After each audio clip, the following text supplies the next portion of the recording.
Next news. Breaking news.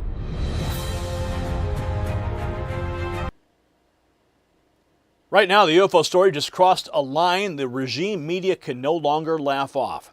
This is not another blurry cell phone clip, not another late-night podcast confession, and not another anonymous source begging you to just trust the process. The U.S. government has now released a third batch of declassified UFO files, and that's the real bombshell. Read that again. A third batch. That means this is no longer a one-off dump. It looks more like a continuing release process, and once disclosure moves from rumor to records, the entire argument changes. So the question now is simple. What exactly are they preparing the American people to see? And I'll tell you why this matters, because for decades the public was told to ignore the subject, mock the subject, or pretend only cranks asked questions. Meanwhile, behind closed doors, agencies kept files, tracked incidents, and circulated internal warnings. One newly highlighted 1948 Navy memorandum marked confidential says the Director of Intelligence for the U.S. Air Force informed the Navy that a cycle of reappearance of flying discs was becoming apparent and that a new interval was imminent. And that's not internet gossip, that is the paper trail of the federal government itself. And now, under the Trump administration's broader push towards transparency and declassification, Americans are seeing more records come into daylight. And that's the bigger story. Not whether every case proves aliens, not whether every witness is right. The story is that official releases are beginning to overtake whistleblowers as the engine of disclosure. The same permanent bureaucracy that spent years hiding records is now being forced to cough them up piece by piece, and the old gatekeepers are losing control of the narrative. And while we're talking about bureaucracies that thrive on confusion, there's another one that's hitting millions of American families right in the wallet. So pay attention, because if you or your family, someone in your family is on Medicare, this directly affects your wallet. Medicare is confusing by design. The mailers, the robocalls, the fine print, the commercials, it's all built to keep you overwhelmed, so you pick a plan and never look at it again. That's the Medicare confusion industrial complex, and seniors are paying for it without even realizing it. See, Chapter's simple by design: one call, one advisor, real help. They look at your doctors, your prescriptions, and your priorities, then help you compare plans that actually fit. Some seniors could save as much as $1,100 a year. So call Chapter at the number on your screen, 910-728-4109, and get answers from someone who works for you and not the system. Now back to a story where Americans are once again being asked to question what the bureaucracy has been hiding. See, here's the twist that should have Washington sweating. The newest files are not just old Cold War papers. They include modern incidents, modern witnesses, and modern agency handling. One newly released FBI-linked 2025 case from the Northeast describes two brilliant red orbs, one with a white plasma-like center, moving silently in formation before appearing to merge. The witnesses were assessed as credible. Another file sees a so-called potato-shaped object seen in 2022 by 5 U.S. Army intelligence officers in Colorado Springs. So this is not ancient folklore gathering dust in a basement archive. This is a live file system with fresh entries, and that changes the conversation entirely. The Department of War making it official, publishing their third release of unidentified anomalous phenomenon files. So pursuant to the third release, the Director of Intelligence of the U.S. Air Force has informed the Navy that a cycle of reappearing flying discs is becoming apparent and that the beginning of a new interval is imminent. This is the 1948 document that has now been released. It's a memorandum from the Commandant of the 5th Naval. Let me just go ahead and make it bigger for you. The 1948 document is a memorandum from the Commandant of the 5th Naval District, and it cites a memorandum related to flying discs from the Chief of Naval Operations. The memorandum requests the Naval Solutions report incident to the nearest Air Force command in the Naval District Intelligence Office. So here's the actual document itself, now newly declassified. informed the Navy a cycle of reappearance of flying discs is becoming apparent. The beginning of a new interval is imminent. So they have been tracking this for quite a long time. So it wasn't just fringe, it was in classified military paperwork. Next, whistleblower David Grusch says the cover-up went way beyond paperwork, even kept presidents and Congress in the dark. Here's David Grusch when he gave his press conference on Capitol Hill. Good afternoon. I'm here today because my leadership on the disclosure issue is part of my continued service to the nation. I took an oath as an Air Force officer swearing allegiance to the principles and the framework of the U.S. Constitution. I took that oath seriously then, and I take that oath seriously now. And if this is one of my final duties of public service, I want it to be this: helping Congress and the President restore lawful accountability over activities and spending that should never have been placed beyond constitutional oversights, and to be transparent with the American people. There are a myriad of issues across multiple cultural, religious, and institutional spectrums. The topics here that we're discussing today go beyond life in the universe.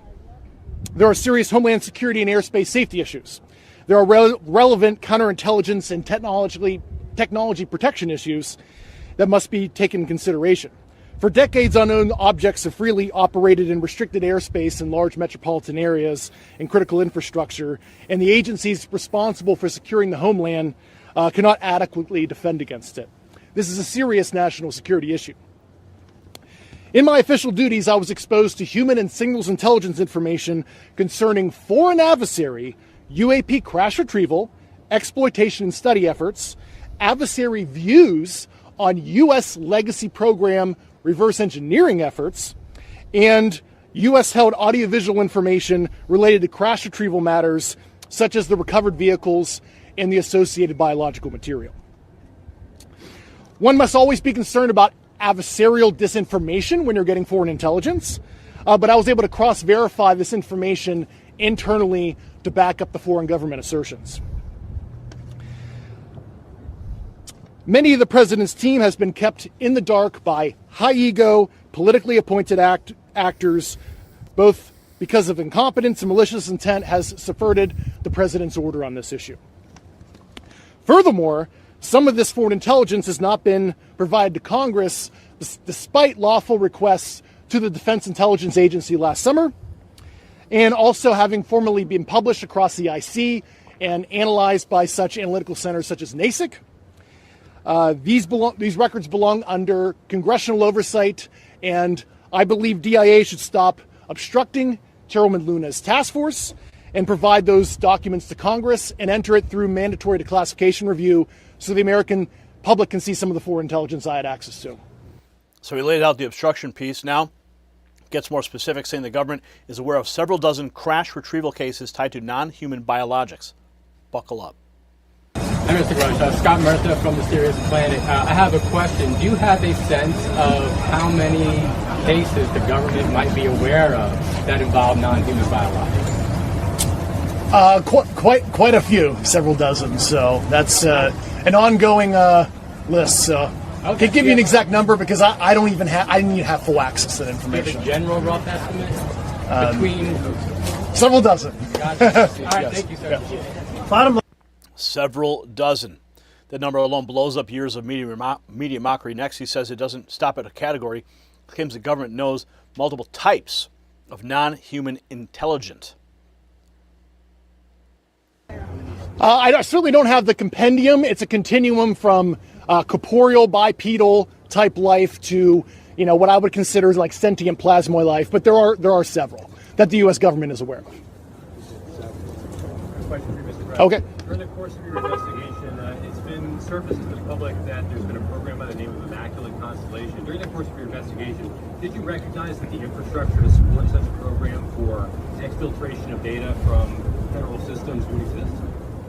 Yeah, I can't comment on the content of that program. I've discussed on my interview in Judicial Watch that was a National Security Council program, and the secrecy started in 1954 through an Eisenhower executive order that created that infrastructure. Thank you very So from physical beings to what he calls plasmoid life, the claims keep getting bigger now. Lue Elizondo weighs in, saying some orb encounters may involve intelligent plasma beings the government buried from the public. If there is life off of this planet, that is the biggest headline of our lifetime. And that phrase that he just used, plasmoid, whatever, what is he talking about, Lou? Yeah, he's referring to what some have speculated regarding orbs that have been viewed really since the 1940s during the Foo Fighter incidents, and then later over New Mexico skies, over controlled military airspace. And it seems that, at least in some cases, some of these orbs seem to have some sort of intelligence connected with them. And so rather than just being like, let's say, a probe or a drone, these things have been reported to almost behave and react in some cases as if there was ascribed to it some sort of I hate to say it, but life form. I got you. I was more nuts and bolts guy when I was in the program. My focus was more on actual the physical craft. Yeah. So after Grusch and Elizondo connect the dots, here comes the document dump itself. The third release drops more than 70 files, images, and orb videos the regime media spent years waving away. U.S. government drops third batch, 70 new documents and orbs. And here's one of the videos that they state here. This was October of 2024 in northeastern United States. An eyewitness observed a light source below the horizon hovering above a pond. The luminous object resembled a plasma-like sphere, intermittently changing shape and luminosity. The video was captured by a private citizen on an iPhone, subsequently analyzed and authenticated by the U.S. government. So you can see this orb, plasma-like sphere floating. And that's directly from the White House publishing that. Next, here's footage TMZ highlighted from the Pentagon release. New video the public was never supposed to see this clearly. Stunning UFO-related video released by the Pentagon. Look at that. This orb just showing up.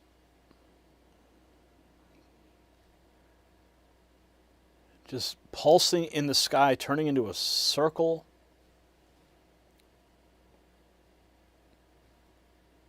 Fading in and out. Another image, video actually, released by the Pentagon here. Multiple orbs emitting from it. Wow. It's almost like a mothership releasing. Wow. And then it disappears. Like it showed up and then released the entities. So the clip's raising the question, but the paperwork gives specifics. Up next, an FBI case summary from 2025 describing a red orb with a white plasma center seen by two witnesses in the Northeast. UFO Files Tranche 3 Northeastern Orb Sighting. July of 2025, approximately 2100 local time in the northeastern U.S., eyewitness observed an intense bright light in their backyard as they parked their car upon returning from work. Light hovering approximately 25 feet off the ground below a tree line near the center of the backyard, estimated distance of 90 feet. Eyewitness exited their vehicle briefly before retrieving their phone to record the event. The spouse of the eyewitness came outside to assess the situation, also witnessing what they described as a brilliant red sphere about a meter in diameter. The center of the red sphere appeared to be a white plasma sun about the size of a basketball. That's derived from statements provided by the FBI. Okay, here's the video footage now.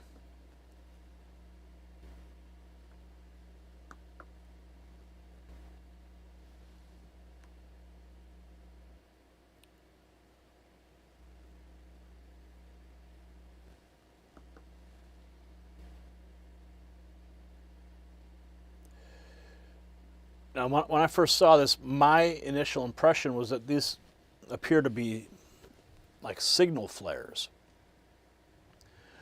But they're moving in what appears to be in tandem, in a coordinated trajectory. And that's what makes this really weird. So the FBI report describes silent movement, tandem flight, orbs appearing to merge. Next, another newly released file points to the so-called potato-shaped object, witnessed by 5 Army intelligence officers. Okay, let's take a look here. Newly released UFO documents released through potato-shaped UAP, witnessed by 5 U.S. Army intelligence officers in Colorado Springs. Object described in FBI UAP D002, hovering or moving anonymously before the trained observers. The files were publicly dropped June 12, 2026. So that is this potato-shaped object. Wow. So, I'll tell you what it means. Disclosure is becoming institutionalized. The story has moved through stages: witnesses, military videos, hearings, whistleblowers, and now it's entering the records phase. And that's a completely different battlefield. David Grusch can say that he encountered information about crash retrievals, biologics, and presidents being kept in the dark. Lue Elizondo, he can talk about intelligent orb-like plasma phenomena. Those claims are explosive, but the deeper development is that official government releases are now creating a framework where the public can compare claims against files. Once the debate becomes what is in the archive instead of what do you believe, the deep state loses one of its favorite weapons: ridicule. That's why this moment's bigger than any single orb video or a whistleblower. So let's keep this simple. See, maybe these files don't answer every question. Maybe they raise 10 more, right, for every one they settle. Fine, but the old dismissive game is over. You don't get a third release process, a 1948 memo about flying discs, modern orb incidents deemed credible, Army intelligence sightings, congressional pressure, and public statements from former insiders, and then pretend there's nothing here. There is something here. The only real question is how much the government is already ready to release, and how many people inside the system are now being forced to choose between the Constitution and the cover-up. And that's why this matters to every American who still believes that the government works for the people and not the other way around.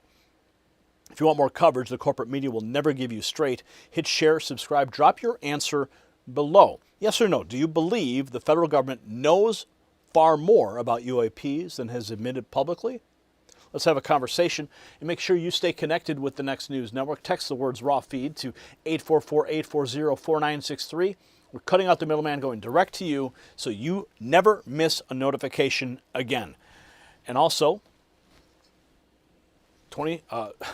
America 250 is upon us. Celebrate with us. We've got some new gear in the merch shelf below this video, or you can check it out at shop.nextnewsnetwork.com. The system controls information. Information control is power. I want you to see this. The truth only survives together.